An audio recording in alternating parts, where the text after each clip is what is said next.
Sud Radio, les clés d'une vie, Jacques Pessis. Sud Radio, les clés d'une vie, celle de mon invité. Vous avez été le témoin privilégié d'un quotidien politique qui fait désormais partie de notre histoire. Vous le racontez dans un livre en prenant par rapport à ces événements une hauteur qui n'a rien à voir avec votre taille. Bonjour Catherine Ney. Bonjour Jacques Pessis. Merci de m'avoir invité. C'est moi qui vous remercie d'avoir accepté parce que vous venez de sortir le tome 2 de vos mémoires chez Bouquin. Tu le sais bien, le temps passe. Il y avait eu Souvenir avant. Et vous avez un parcours extraordinaire qui correspond au principe des clés d'une vie, c'est raconter un parcours à travers des dates clés. C'est ce qu'on va faire aujourd'hui. Alors, il y a une date que j'ai trouvée qui n'a pas de rapport avec vous, mais qui est importante pour vous, pour votre vie. C'est le 24 novembre 1950. C'est la sortie d'un film qui s'appelle Les mines du roi Salomon. Et je crois que ce film vous a marqué, Catherine Ney. Ah oui, je raconte, c'était mon père qui nous avait amenés avec mes frères pour voir ce film à Périgueux. Et évidemment, c'est un film, une production américaine. Et il y avait, ça se passait en Afrique, et il y avait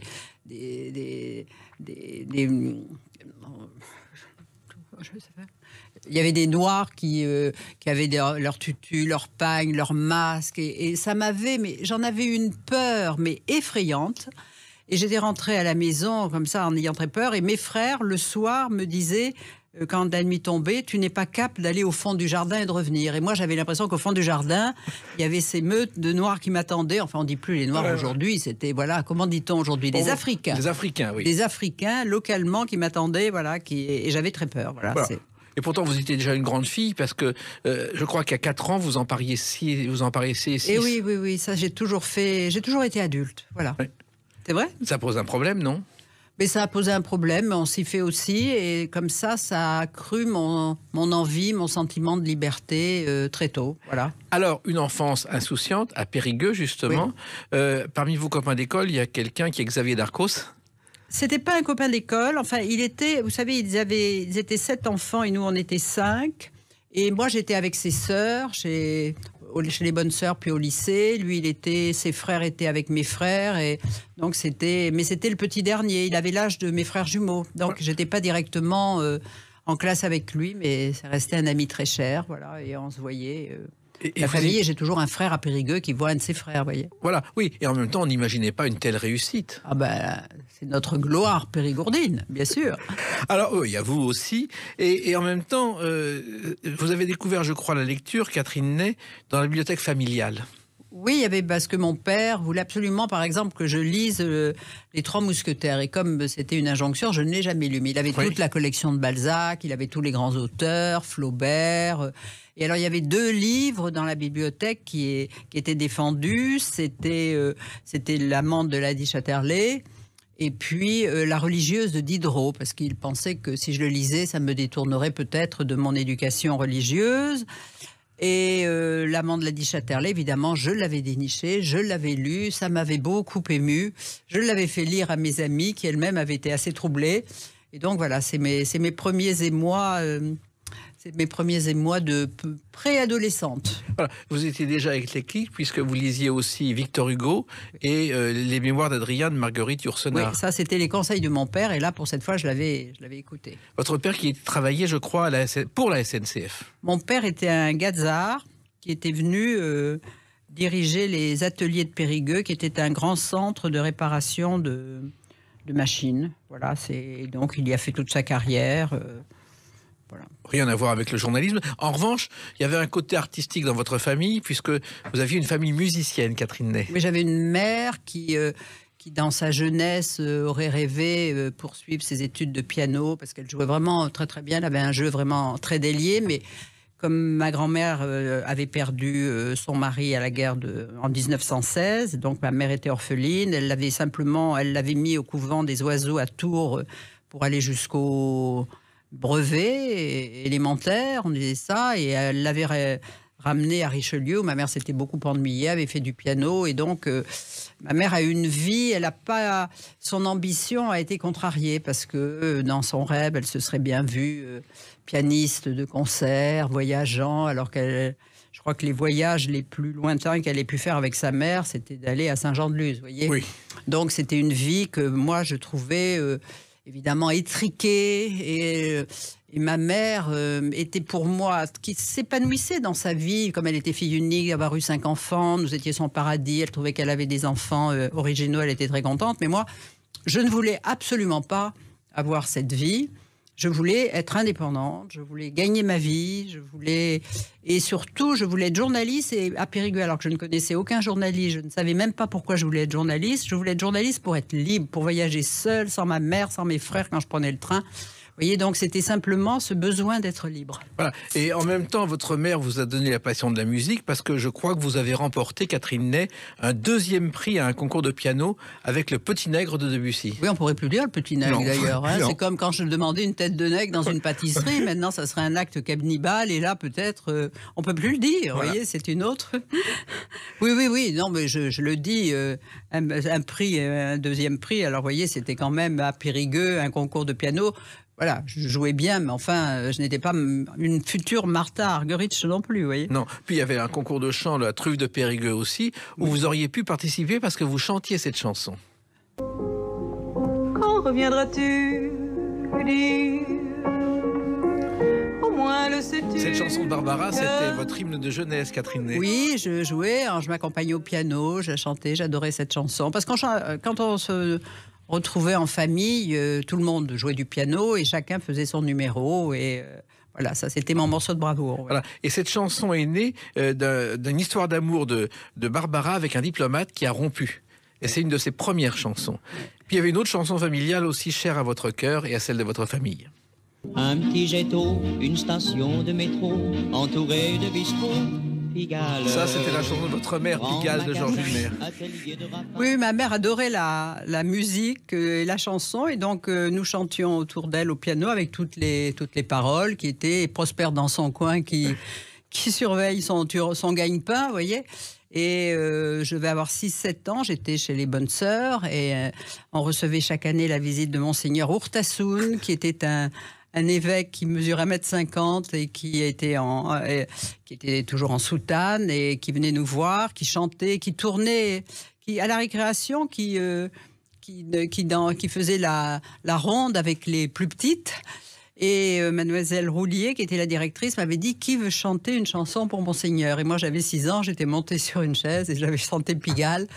Et on m'avait fait redescendre assez vite pour dire voilà, que les paroles n'allaient pas. Monseigneur avait ri et mademoiselle Roulier avait fait dire à ma mère que c'était pas un répertoire pour mon âge. Voilà. Oui, enfin, c'était un gros succès puisque dès que la chanson est sortie, elle a été traduite en 8 langues. Ah oui. Et elle a permis à Hulmer de démarrer à New York. Ah oui, ben moi je ne la chantais qu'en français. Alors, votre objectif c'est le journalisme et pour ça il faut venir à Paris, Catherine Ney, obligatoire. Oui. Et vous êtes montée à Paris, rue Saint-Lazare. Je suis montée à Paris, j'ai eu de la chance parce que je pense que justement ma taille, à laquelle vous faisiez référence tout à l'heure, c'était pour mes parents un préjugé de responsabilité. Vous voyez, si j'avais mesuré 1,50 m, ils m'auraient sans doute pas laissé partir seule avec une amie. On préparait HEC-JF à l'école, l'Institut des hautes études, qui était du côté de la rue Falguière. Oui. Voilà. Et moi, on me disait, vous allez être une femme cadre. Moi, je voulais pas être du tout une femme cadre. Je venais à Paris pour ça. Bon, donc, j'avais travaillé, mais enfin, certaines matières, dont la réduction de texte, vous voyez, réduire 15 pages en 3. Voilà, ça, c'était un exercice. Eh bien, ça m'a beaucoup aidé pour la suite, voyez. Mais ça ne se faisait pas à l'époque. Aujourd'hui, c'est classique. Les textes sont courts, mais à l'époque, les textes étaient très très longs. Oui. Donc voilà. Donc je suis pas entrée à HEC-JF parce qu'à l'époque, les deux écoles n'étaient pas liées. Donc c'était une école féminine. Vous voyez, celle où Madame Cresson, elle, avait fait HEC-JF. Oui. Bon. Et en même temps, la politique, c'était pas un sujet de conversation à table à Périgueux. Bon, on parlait pas politique parce que c'était une affaire entendue, parce que j'ai jamais entendu parler des socialistes. À table, parce que le grand homme était un radical socialiste, c'était Bonnet, Georges Bonnet, oui. Mais bon, enfin, et son fils, après, qui a pris la suite. J'entendais juste mon père dire que le fils n'était pas aussi doué que le père. Il a d'ailleurs été député socialiste pendant un temps, le fils. Et donc, ma famille était gaulliste, moi, j'étais pas une fille rebelle. Et puis surtout, mon père parlait de Gaulle avec une telle emphase, en montrant quand même comment il avait sauvé l'honneur de la France, qu'il avait pu faire. Donc ça m'a donné tout de suite l'envie de m'intéresser aux hommes politiques, parce que je me disais d'abord qu'on peut les admirer, que c'était des sortes de héros, puisque quand on voulait, les circonstances, le courage, on faisait des choses pour son pays. Et j'avais envie de participer de les connaître de plus près. Et quand je suis arrivée à Paris, j'étais obsédée par Roger Frey. Oui. Je ne sais pas pourquoi, c'était, vous voyez. Et j'allais de temps en temps, le mercredi, à la sortie du Conseil des ministres, pour revoir. Il n'y avait que des déesses noires, c'était le même. Et j'essayais, une fois, j'avais aperçu Roger Frey, qui avait ce regard translucide. Moi, je trouvais qu'il avait l'air d'un prince italien un peu canaille. Et puis, je disais, il sait tous les secrets d'État. Enfin, je me disais, jamais je pourrais aborder un type pareil, quoi. Il était à l'époque ministre de l'Intérieur, Oui. sous le gouvernement de Debré et Pompidou. Oui. Et puis, en plus, il a créé les barbouzes, c'est-à-dire ceux qui luttaient contre les activités de l'OAS à la fin de la guerre d'Algérie. Ouais. Et les barbouzes est né comme ça, le mot, et c'est comme ça qu'est né le film avec Francis Blanche, qui a été un grand succès, le film de Georges Lautner. C'est né de cette histoire-là. Voilà. Bon. Non, mais donc, Roger Frey, c'était l'homme qui, à mon avis, recelait le plus de secrets d'État. Et puis quand même, vous voyez, de ces hommes qui sortaient du Conseil des ministres, je me disais, ils viennent de voir De Gaulle. Oui. Ils ont passé quand même 2 heures avec le général. Alors, pour moi, c'est mon imagination s'enfiévrait. Je trouvais ça extraordinaire. Et puis, je me disais, j'ai rencontré Roger Frey dans un train. Enfin, c'est-à-dire qu'il était dans un compartiment. Et moi, j'allais au wagon-restaurant du Capitole, qui était un lieu formidable. Vous avez un moment où, dans les trains, un wagon-restaurant méritait son nom, parce qu'il y avait des tables avec des nappes blanches en coton damassé. Il y avait des serveurs en tenue qui vous servaient dans des positions d'équilibristes pour servir des cafés. Enfin, et on traversait la Sologne. Enfin, vous voyez, c'était magique. C'était magique d'aller à Périgueux par le Capitole. Et là, lui, il était seul. Et donc, je passais avec le cœur qui battait. Et puis, à un moment, je l'ai vu sortir quelque chose de sa serviette. Et j'ai vu ce que c'était. C'était un petit paquet dans lequel il y avait des petits lus avec des carrés de chocolat. Je me suis dit, si un homme que j'admire peut vraiment se restaurer avec des choses si prosaïques et ordinaires, ce qu'on donne au goûter pour les enfants, je me suis dit, je pourrais l'aborder. Voilà. Et vous en avez abordé d'autres. On en parle avec une autre date, le 24 octobre 1980. À tout de suite sur Sud Radio avec Catherine Ney. Sud Radio, les clés d'une vie, Jacques Pessis. Sud Radio, les clés d'une vie, mon invité Catherine Ney. Tu le sais bien, le temps passe chez Bouquin, le 2e tome de vos souvenirs. Et puis un retour en arrière avec le 24 octobre 1980, votre première télé dans cette émission. Apostrophe, vous présentez la double méprise sur les rapports Giscard-Chirac. Et c'est la première fois qu'on vous voit à la télévision, Catherine Ney. Et parce que c'est la première fois que j'écris un livre aussi. Oui. Voilà, c'est pour ça. Oui, pardon. Il y avait Alain Duhamel et Jacques Faisan dans cette émission. Oui, je m'en souviens très bien. Oui. Et vous aviez écrit un livre sur les rapports Giscard-Chirac. Oui. Parce que c'était la guerre entre eux. Ah ben ça a été la guerre. Moi j'ai vécu pendant le septennat de Giscard, on était dans un western, quoi. C'était des bagarres permanentes. Et puis et voilà, donc j'ai essayé de raconter la genèse de cette mésentente, c'est-à-dire où chacun s'est mépris sur l'autre. C'est-à-dire que Chirac a cru que Giscard était un grand enfant snob et qu'il allait très vite le maîtriser. Et Giscard croyait que Chirac était un valet qui se mettrait à son service sans problème, alors que c'était lui qui était le chef de la majorité de la majorité. Vous voyez, donc il y avait un mauvais calcul des deux côtés, et c'est les péripéties de cette histoire extraordinaire qui a fait d'ailleurs les fondements de la droite qui dure encore. Voilà. Alors, cette émission de télévision, elle vient après un apprentissage qui a commencé, Catherine Ney, à l'Express. Vous admiriez l'Express? Je suis arrivée à Paris, je voulais être journaliste. Et je voulais aller à l'Express. Je m'étais dit que si je rencontre quelqu'un qui travaille à l'Express, j'arriverai à lui demander l'idée d'aller faire un stage et j'y entrerai. Et que s'il le fallait, je reviendrai le dimanche nettoyer les toilettes. Enfin, j'étais prête à tout parce que pour moi, vous voyez, quand vous voulez être journaliste, évidemment, à l'époque, c'était la presse écrite. On ne se disait pas, je vais aller à la télé ou à la radio. C'était la presse écrite. Et qu'est-ce qu'il y avait? Il y avait Le Monde, Le Figaro, l'Aurore, François. Mais ça m'intéressait. Mais vous voyez, c'était des journaux, on les lisait, on avait les mains toutes noires. Et alors, moi, quand j'étais encore étudiante, l'Express est sorti dans sa version News Magazine, et c'était une espèce d'objet de luxe parce que le papier était beau, et puis c'était un condensé très intéressant où il y avait tout, la politique intérieure, la politique étrangère, les faits de société, les articles étaient courts, il y avait des photos, c'était beau. Et puis surtout, il y avait ce couple moteur extraordinaire de Françoise Giroud et de Jean-Jacques Servan-Schreiber.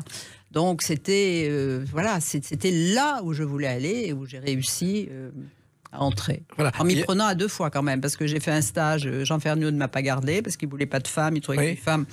C'était pas fait, c'était un journaliste parlementaire de la 4e où ils étaient habitués à être entre hommes. Oui. Alors voir arriver, vous voyez, puis alors moi à l'époque, je mettais quelquefois des mini-jupes, alors peut-être qu'ils trouvaient que c'était... ils trouvaient que ça n'allait pas. Quoi, voilà. Donc, il y en avait 2, c'était Michel Cotta et vous qui ne pouviez pas travailler à l'Express. Michel Cotta y était, mais elle n'était pas au service politique quand je suis entrée, elle était au service culture. Et c'est après, quand Claude Imbert est arrivé... que tout le monde, il y avait des femmes, parce qu'il estimait que les femmes, comme il voulait faire un news magazine, c'était une autre façon de traiter l'actualité, c'est-à-dire qu'il voulait personnaliser, mettre ce qu'il disait de la patte humaine dans les papiers, c'est-à-dire voir les hommes, saisir leur caractère, leur manie, leurs bons mots, les décrire physiquement. Et il disait qu'une femme était plus apte à peut-être les faire parler, leur faire dire des choses. Et c'est lui qui a lancé la mode. C'est pas Françoise, parce que pour Françoise, qui avait eu des amours difficiles avec Jean-Jacques, et on connaît l'histoire, puisque je ne vais pas raconter, puisque lorsqu'il a épousé Sabine, ça a été pour elle un crève-cœur épouvantable. Elle a voulu se suicider. Enfin, ça a été des choses très douloureuses. Mais pour Françoise, même longtemps après, alors que Jean-Jacques était marié, père de famille, toute fille qui arrivait était potentiellement une rivale. Enfin, voilà, donc elle ne voulait pas de femme. Mais c'est Jean-Jacques, et comme ce que Jean-Jacques voulait, elle le voulait. Et donc les femmes sont entrées, mais vous savez, dès qu'on est arrivé à l'Assemblée nationale, et on était des pionnières, eh bien 6 mois après, tout Paris Match, tout le monde faisait la même chose. Oui, c'est-à-dire que la profession a commencé à se féminiser à ce moment-là. Mais Françoise Giroud, vous racontez dans vos livres une chose étonnante, c'est qu'elle s'enfermait pour écrire son éditorial, La Chandelle. Ce qu'on ne fait plus aujourd'hui. Maurice Siegel le faisait à VSD. Oui. Il passait un après-midi à écrire un éditorial. Oui. Aujourd'hui, ça ne se fait plus, Catherine Nenay. Mais ça ne se fait plus, mais vous savez, c'était ce que les gens lisaient en premier quand ils ouvraient les presse. C'était et Françoise, mais alors quand vous le lisiez, ça avait l'air de couler de source, ça avait l'air tellement facile et tout ça, mais elle y passait quelquefois la journée en recommençant. Et alors, le jour où elle écrivait, on passait dans le couloir, on marchait, il ne fallait pas faire de bruit, on entendait le bruit de son chariot sur sa machine, parce que c'est elle qui tapait elle-même ce papier. Donc, vous apprenez un métier à une époque où il n'y a pas les téléphones portables, il n'y a pas les réseaux sociaux. Il faut être sur le terrain en permanence, Catherine. Mais oui, il faut être sur le terrain, et on a ce qui crée avec les hommes politiques un autre lien que peuvent en avoir les jeunes générations aujourd'hui. D'abord parce que à l'époque, pour se faire connaître, les hommes politiques avaient besoin des journaux. Et nous, on avait besoin d'eux. Et donc, ils avaient du temps parce qu'ils n'étaient pas soumis à cette avalanche de radio, de télé où il faut passer partout. Là, on se demande comment les hommes politiques arrivent à réfléchir alors qu'ils doivent parler toute la journée, répondre à toutes les demandes des confrères. Tandis que là, et cette génération, quand j'ai commencé dans le journalisme, c'était une génération qui soit avait fait la guerre de 39-40, la guerre, et qui avait subi l'occupation allemande, et cette espèce qui en avait porté encore le traumatisme, soit à la guerre d'Algérie, comme Chirac. Donc c'était des gens qui voulaient vraiment, alors il y avait eu la 4e qui avait commencé à redresser le pays, mais c'était des gens qui vous parlaient du pays. Vous voyez ce qu'il fallait faire. Ils vous intéressaient à ce qu'ils faisaient.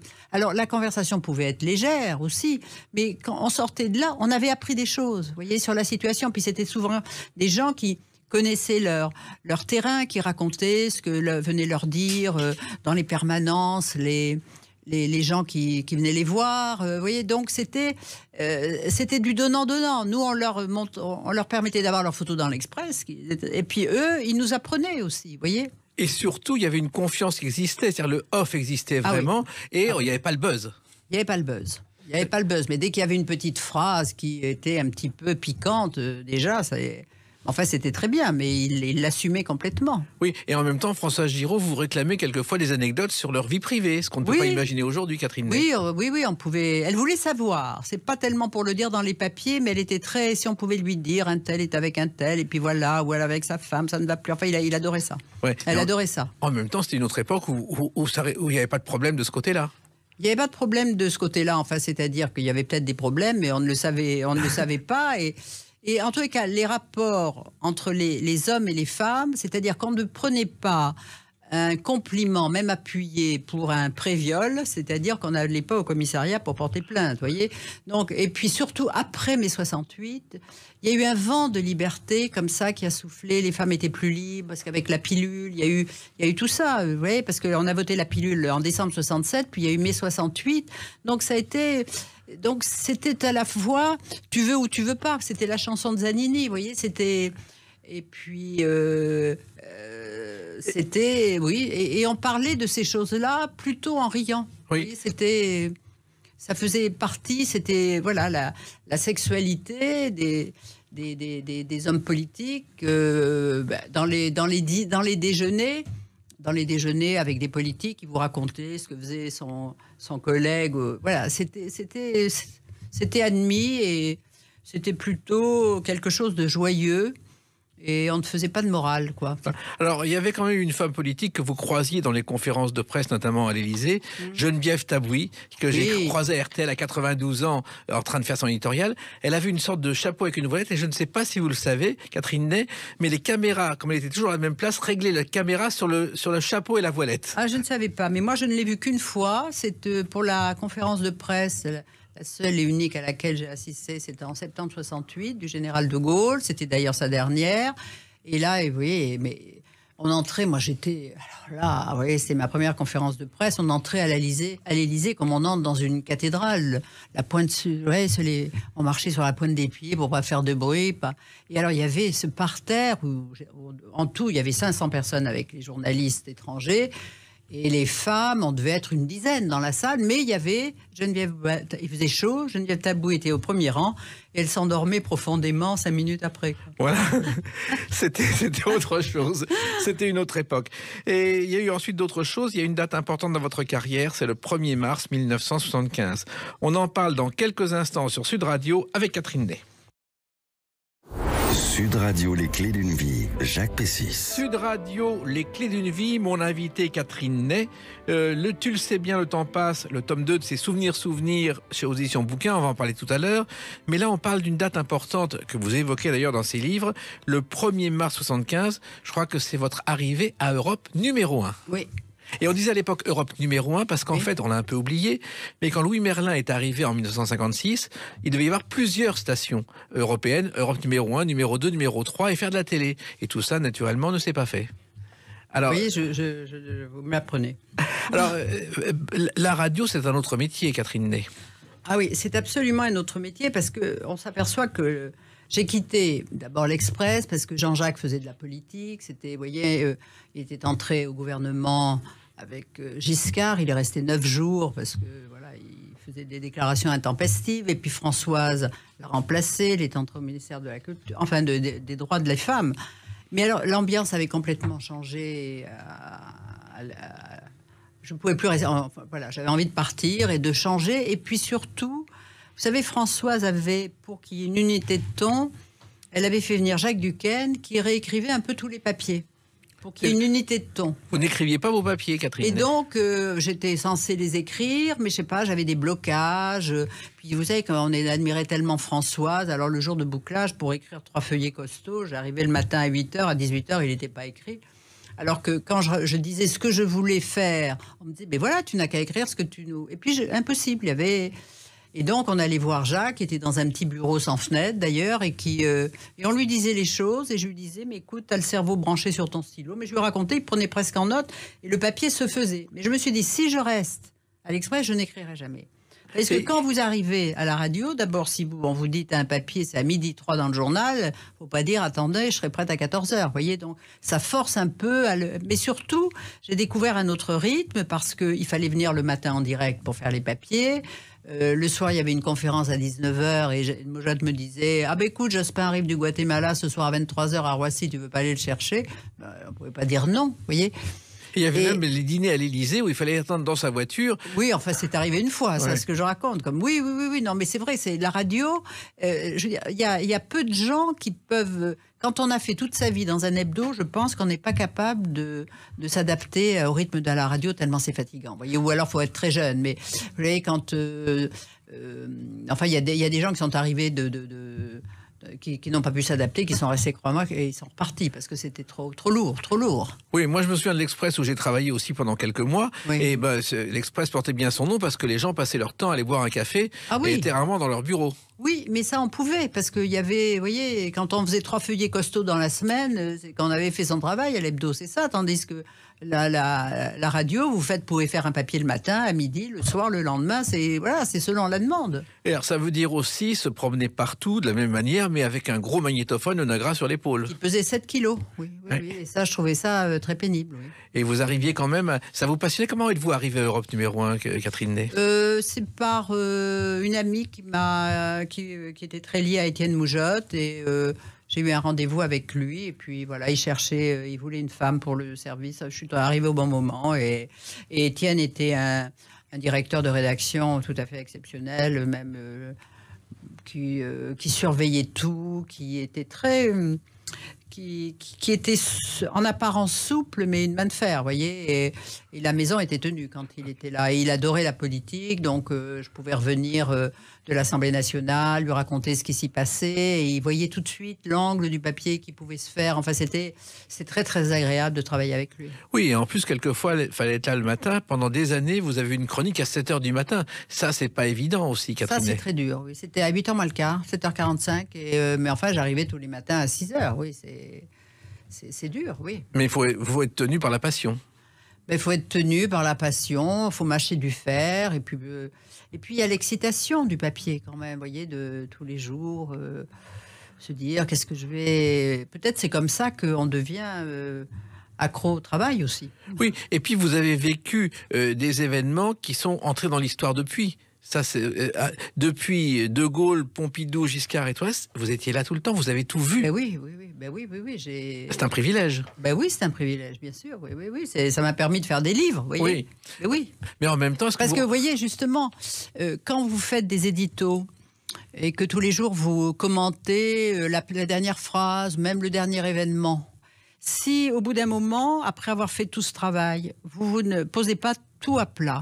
Et pour dire, j'étais dans le film, mais quel est le scénario? Si vous ne le faites pas, vous ne savez pas. Vous avez vécu des événements sans toujours voir, pour apprendre, comme disait Jean-Jacques, de la hauteur par rapport à l'événement. Remettre les caractères, les gens en perspective, le poids des parties, vous voyez, les lignes de force. Et seul un livre peut vous permettre de le faire. Mais le recul par rapport aux événements ou les événements, De Gaulle avait une formule, quand on lui demandait son point de vue sur une question, il répondait « le plus élevé, c'est le moins encombré », qui est une belle formule. Oui. Alors, qui était faite pour lui. Exact. Vous avez tout vécu. Alors, il y a eu la mort de Pompidou, qui a surpris tout le monde. Vous aviez quand même quelques doutes sur sa santé, Catherine Ney. Oui, parce que je l'admirais énormément et je trouve que la grande période de Pompidou, ça a été les 6 ans à Matignon, où Matignon, c'était un Élysée bis, quoi. Bien sûr. Bon.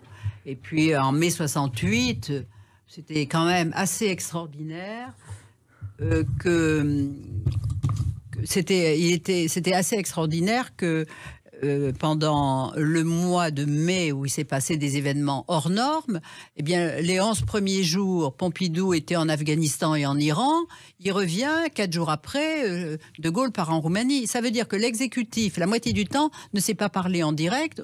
Parce qu'à l'époque, les communications n'étaient pas celles que sont aujourd'hui. C'est quand même extraordinaire. Mais on a bien vu que c'était Pompidou qui prenait les choses en main, et que De Gaulle, qui a voulu faire un référendum, et puis ça, était un peu dépassé. Et c'est là où je pense que les deux hommes se sont séparés. Ça a acté leur divorce parce que De Gaulle pensait que si les étudiants s'étaient rebellés, c'est parce que Pompidou avait refusé de faire la sélection à l'université.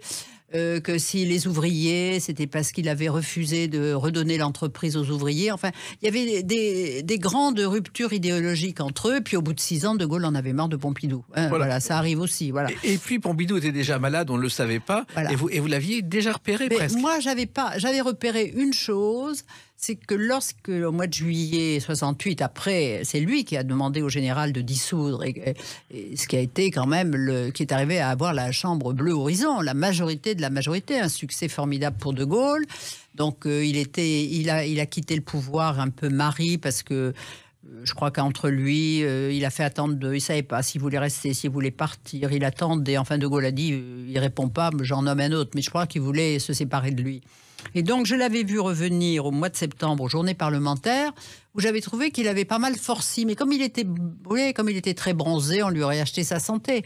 Et alors, j'avais vu Christian Bonnet, qui était le maire de Carnac, qui m'avait dit, mais vous savez, le pharmacien m'a dit, Monsieur Pompidou a de très mauvaises analyses sanguines. Bon, moi, j'y avais plus pensé.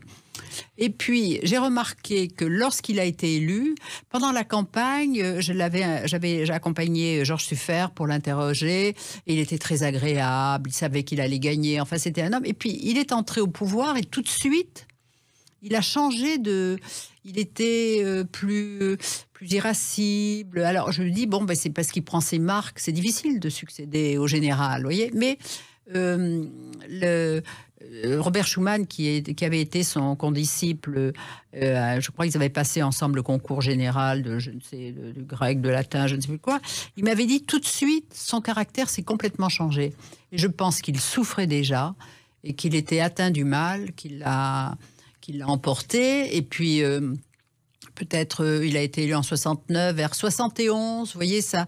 Là, les députés allaient déjeuner à l'Élysée, disaient quand même... Il était sous l'effet de la cortisone, vous voyez, il mangeait trop.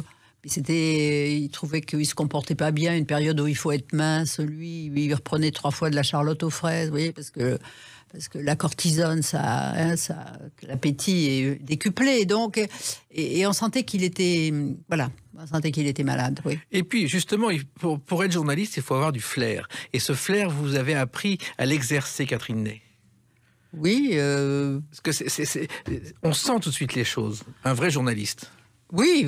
Mais là, c'est parce que j'avais su qu'il avait eu des analyses de sang. Et puis c'est surtout, vous savez, quand vous venez d'être élu et que le caractère est aussi changé, il avait mal au caractère, quoi. Il était désagréable. Et un personnage aussi que vous avez rencontré étonnant, de légende, c'est Marcel Dassault qui vous a engagé à Jour de France. Ça a été une rencontre extraordinaire, ça, Catherine. Oui, il m'avait fait venir, c'était en 80, et il m'avait fait venir en juillet dans son bureau.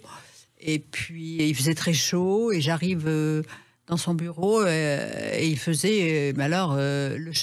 j'ai cru que il avait mis le chauffage, vous voyez. Et il est arrivé, il avait un manteau, un chapeau, une écharpe, tout était dans des tons de beige, vous voyez, c'était symphonie, rhapsodie en beige.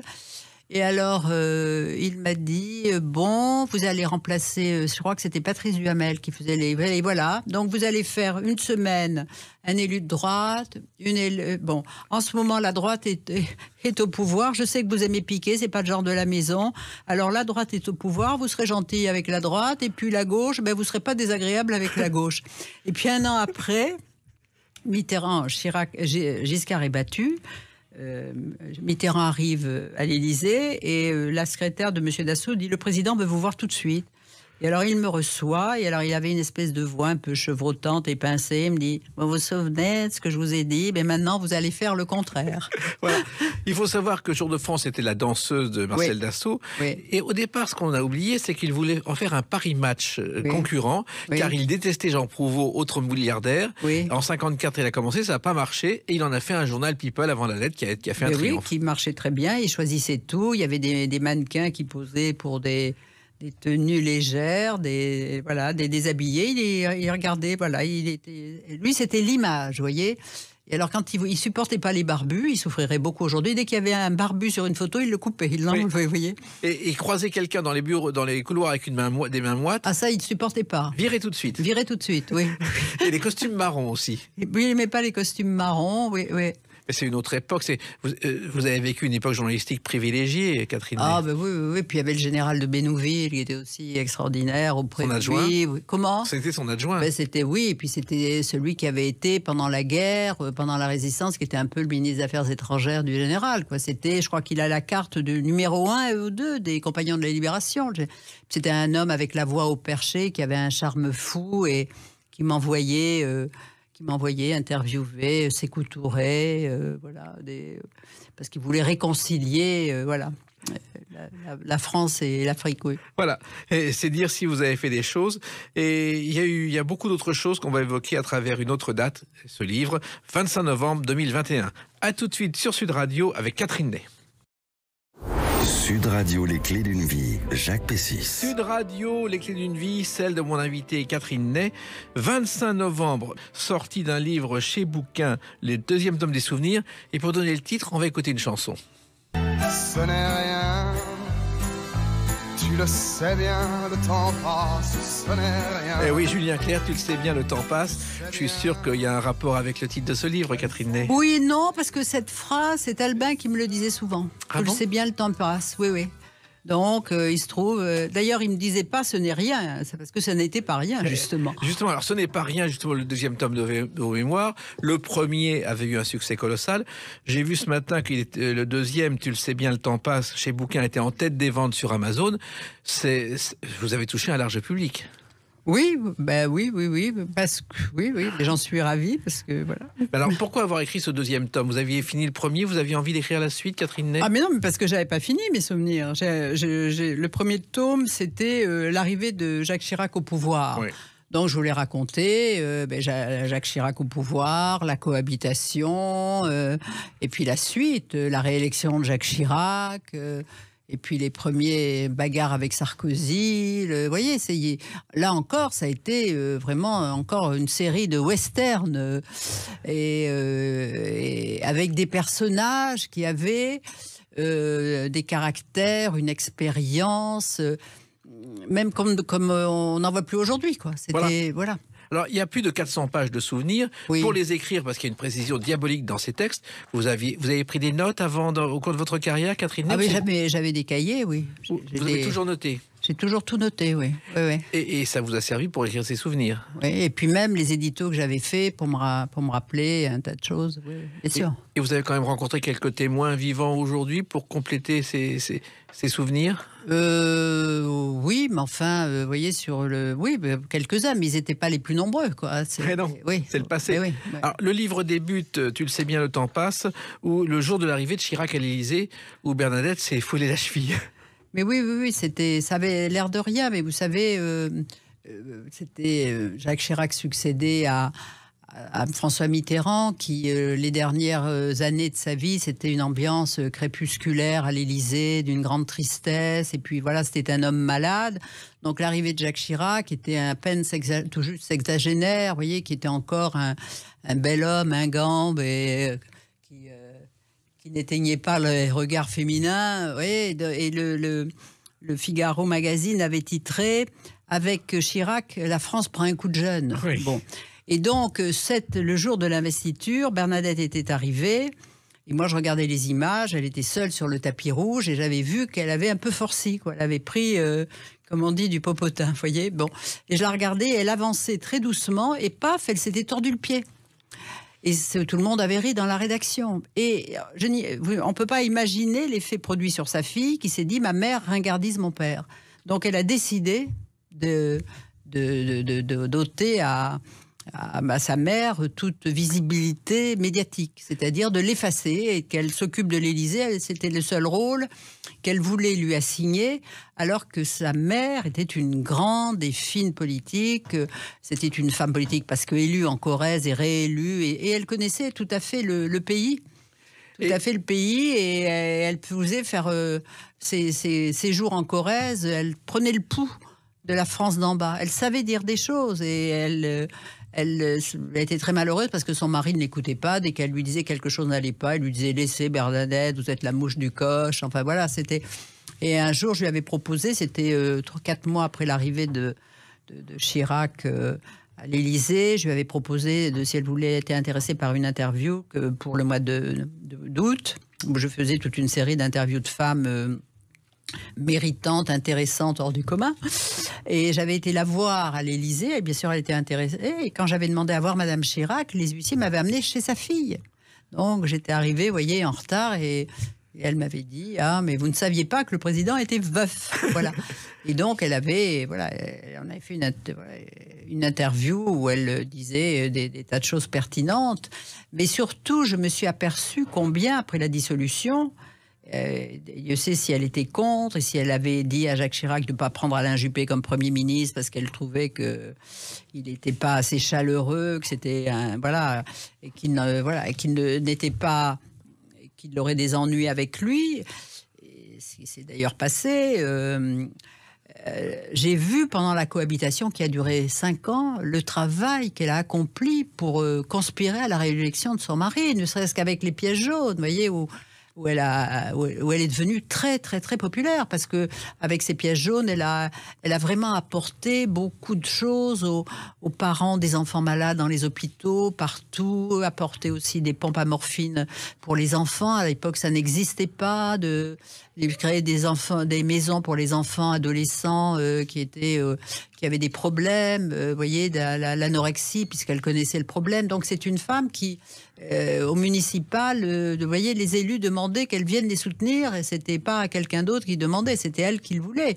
Et donc, elle a beaucoup aidé son mari. Voilà. Il faut savoir aussi, on m'a rapporté l'anecdote, que le dimanche, il y avait déjeuner à l'Élysée avec la mère de Bernadette, Madame Geoffroy de Courcelles. Oui. Donc, elle avait préparé ses petits papiers avec les questions à Jacques Chirac. Oui. Chirac montait pour le déjeuner, il mettait la télé avec les guignols de l'info, il regardait, il écoutait absolument pas Bernadette et sa belle-mère, et à la fin des guignols de l'info, il retournait travailler. Et elle restait avec ses petits papiers.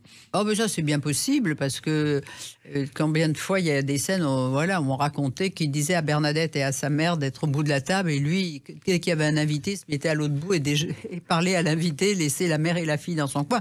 Non, mais il se comportait de manière un peu cavalière, ça c'est vrai. Alors on apprend plein de choses dans ce livre, dont tu le sais bien, Le Temps passe, chez Bouquin, Catherine Ney, et notamment on apprend que le prompteur à la télévision a fait son apparition avec Chirac. Oui, ça avait été avec Claude aux États-Unis. D'ailleurs, avec des billets d'avion payés en liquide, ce qui fera quelques histoires après, plus tard. Et c'est elle qui l'avait. Et d'ailleurs, moi, ça m'avait impressionné parce que la première fois qu'il s'est servi de prompteur, ça ne se voit pas quand vous êtes dans la salle. Et je me disais, mais tout d'un coup, mais comme il est, quel progrès, comme il est volubile, comme ça coule de source. Puis regardez à droite et à gauche. Je me suis dit, mais alors là.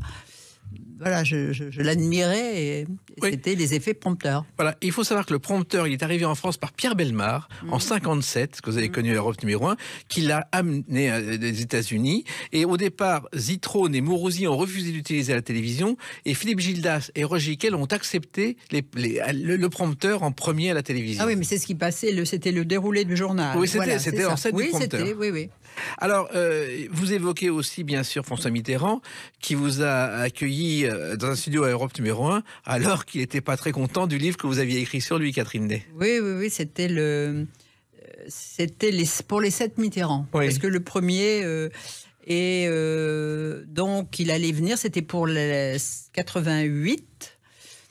Et pour sa deuxième élection, et donc Jacques Laine, qui était le patron d'Europe à l'époque, m'avait dit, Mitterrand vient, surtout il ne faut pas qu'il te voie, reste enfermé dans ton bureau, il faut pas qu'il... Et puis moi j'étais placardisée, on m'avait dit, si tu fais des papiers, ça va brusquer, ça va pas lui plaire, donc... Et j'étais dans mon bureau, et c'était Duhamel et El-Kabbach qui devaient l'interviewer, et moi j'étais exclue. Et Mitterrand demande où est Catherine Ney. Alors on dit, allez la chercher. Alors ils viennent me chercher en tremblant, le président. Et là, Mitterrand dit « Ah, la terrible Madame Ney », parce que vous savez, il y avait un livre qui venait de sortir qui s'appelait « Le terrible Monsieur Pasqua Oui. ». Et puis après, il a été d'une amabilité avec moi incroyable. Et alors, au moment de passer à l'antenne, il m'a dit « Mais vous ne venez pas, mais je vous invite, venez ». Et dans le studio, il me regardait sans arrêt pour que je pose des questions. J'avais rien préparé, vous voyez. Et donc, il m'a sorti du placard. Il en avait rien à faire puisqu'il allait être élu. Et puis donc, je trouvais que c'était un geste. Ça, c'était Mitterrand, vous voyez, Oui. qui pouvait faire ça. Mais après, je ne l'ai plus jamais revu. Il ne m'a pas réinvité à l'Élysée. Moi, je n'ai pas demandé à le voir non plus. Et puis il y a Nicolas Sarkozy que vous avez vu un dimanche matin à Neuilly en djellaba en train d'écouter du Verdi. Mais non, mais c'est pas lui. C'est pas lui. C'était Pasqua. C'est pas quoi? Mais oui, c'était Pasqua. Parce que figurez-vous, vous citez là le journal Valeurs Actuelles qui a sorti de façon inappropriée Voilà. cette anecdote dans le journal. Et d'ailleurs, il y a eu un rectificatif. Parce que dans mon livre, j'explique que j'étais... Vous imaginez, Sarko, à l'Élysée en djellaba buvant du gin. Non, Non. mais là, c'est, vous voyez, le jeu des C'était à 7 Neuilly, erreurs. oui. C'était pas lui. C'était Pasqua, c'était son jogging du dimanche. Il était dans son bureau. Il avait derrière lui des baffes qui étaient grandes comme des armoires à glace. Et il écoutait Nabucco de Verdi. Enfin, voilà. Il était... voilà. Sarkozy, vous l'avez connu aussi, vous avez suivi le feuilleton Cécilia. Ça a été aussi... Oui, mais quelque moi chose. je le connais depuis, la première fois que je l'ai vu, c'était en 75. Je venais d'arriver à Europe et c'est la première fois qu'il a pris la parole dans un congrès UNR. Et il était éblouissant. RPR, c'était RPR, Ouais. pardon. Oui, Mais éblouissant. déjà, vous avez compris qu'il avait un grand avenir. Je ne me suis pas dit c'est le président de la République, Non. mais il avait 20 ans et il s'est mis à parler et surtout il intervenait après un discours de Debré où les gens étaient assommés du vocabulaire. De tous ces mots qui leur avaient traversé la tête, qui avaient besoin de souffler, d'aller boire une bière. Et là, ils l'ont entendu et ils se sont rassis tellement il était éloquent. Vous voyez. Et donc, je me suis dit, et j'avais été le voir pour lui dire, pour me dire, tiens, c'est un nom qu'il faut retenir. Voilà. Et effectivement, on l'a retenu. Et je me suis pas dit, il sera président dans 10 ans, dans 15 ans. Mais vous avez suivi le feuilleton de sa rupture avec Cécilia. Ah ben oui. Il a résisté, on ne sait pas comment. Ah oui, moi je me suis toujours demandé, parce que c'est une humiliation, c'est-à-dire que c'est un couple qui était fusionnel et puis qui s'est cassé parce que l'accident de la vie, elle est tombée amoureuse d'un homme, elle savait pas de quel côté pencher, puis elle a décidé qu'il fallait reconquérir cet homme et elle, pendant que son mari essayait de conquérir les Français, elle n'avait qu'un but et elle se moquait complètement des intérêts de son mari, c'était reconquérir Athias, donc lui donner des preuves planétaires de son amour, donc le fameux, vous savez, le fameux invitation de Bush aux États-Unis en août 2007, où elle a refusé d'y aller pour montrer à Richard Athias que voilà, elle faisait ce geste pour lui. Et d'ailleurs, elle était amoureuse avant de Jacques Martin. Et vous citez une phrase qui n'est pas tout à fait exacte, Catherine, dans votre livre, parce que je suis le témoin. Quand Jacques Martin, furieux, découvre que Cécilia est partie avec Nicolas, vous dites dans le livre tu vas pas battre la mère de tous tes enfants. La formule exacte de Bouvard, c'est tu vas pas tuer le maire de tes enfants. Ah oui, C'est oui. une formule pleine d'esprit. Oui, c'est très drôle. Et puis vous citez aussi DSK, et vous en avez vu des vertes et des pas mûres, vous avez aperçu. Ah, moi, j'ai DSK. rien vu, mais voilà, c'est tous les bruits qui couraient. Non, mais à 16h... À 16h, quand il était au ministère des Finances, il avait une visite dans ses appartements privés, oui, avec Voilà. des dames différentes. Voilà, c'est ça. Mais à l'époque, on n'en parlait pas, Catherine Ney. Ben, à l'époque, on n'en parlait pas, mais c'était connu des socialistes, et ses addictions étaient connues, oui. C'est une époque où il y avait le secret, justement. Il y avait encore le secret parce que ça ne sortait pas dans la presse, puis il n'y avait pas Twitter, les réseaux sociaux, enfin toutes ces choses qui font qu'aujourd'hui le secret est impossible. Et ces secrets, il fallait les garder, justement, pour avoir la confiance de vos interlocuteurs. Oui, mais vous savez, moi je dis toujours la première fois où, après l'élection de Mitterrand en 80, un samedi où en face du Bon Marché, je faisais des cours, je vois Mitterrand dans un magasin de chaussures avec une petite fille, enfin qui était sa fille. Je veux dire, je le voyais, j'avais pas de portable pour prendre des photos, je pouvais pas appeler un ami photographe parce que le temps qu'il arrive, il serait parti. Puis aucun journal ne l'aurait repris. Il y avait que Paris Match. La presse People n'existait pas. Donc on a basculé d'un monde. Hein, là maintenant, le secret n'est plus possible. Et puis vous terminez ce livre avec un hommage à celui qui a été l'homme de votre vie, Albin Chalandon, qui nous a quittés à 100 ans. Et vous révélez un secret très émouvant, c'est-à-dire son action dans la résistance. C'est quelque chose que vous avez voulu raconter, Catherine Ney. Ben, j'ai voulu raconter parce que c'est un événement qui c'est long à raconter, mais En gros, en deux mots, il a dû, parce que il était le chef d'un maquis de 500 hommes dans la forêt d'Orléans. Il venait d'avoir 25 ans et pour les ravitailler, il fallait aller chez des paysans qui étaient d'ailleurs, on les payait avec des bons de ravitaillement. Ils n'étaient pas. Et puis, il y a un père et un fils qui les ont trahis. Et puis, du coup, il y a eu les Allemands sont venus faire en répression. Ils ont tué 70 jeunes à la Ferté-Saint-Aubin. Donc, Albin avait reçu les ordres de tuer les 2 hommes. Et puis, il est arrivé dans le maquis qui s'était disloqué parce qu'il y avait une bagarre frontale avec les Allemands la veille ou l'avant-veille. Et quand il a rejoint toute la troupe, quand il s'est aperçu que le père et le fils étaient là, qu'on leur avait déjà demandé de creuser leur tombe, mais que les maquisards étaient ivres parce qu'ils avaient pris un camion de bière des Allemands et ils étaient ivres. Et ils s'apprêtaient à les tuer avec jouissance. Et lui, il a trouvé qu'au nom de la dignité humaine, il fallait pas que ça soit des gens ivres qui fassent cette heure, cet acte de guerre que lui imposaient ses supérieurs. Et donc, il a décidé de le faire lui-même, cette chose, avec son second, qui était un Saint-Cyrien, en allant les prévenir, le père. Et là, il l'a accompli, et c'est une chose dont il ne s'est jamais remis de toute sa vie. Ouais. Et c'est raconté avec plein de détails dans ce livre que je recommande à celles et ceux qui nous écoutent. Tu le sais bien, le temps passe. Ça se lit comme un roman vrai.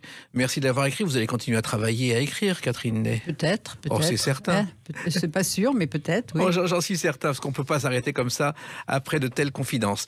Merci d'avoir participé à ces Clés d'une vie. C'est moi qui vous remercie. Les Clés d'une vie, c'est terminé pour aujourd'hui. On se retrouve bientôt. Restez fidèles à l'écoute de Sud.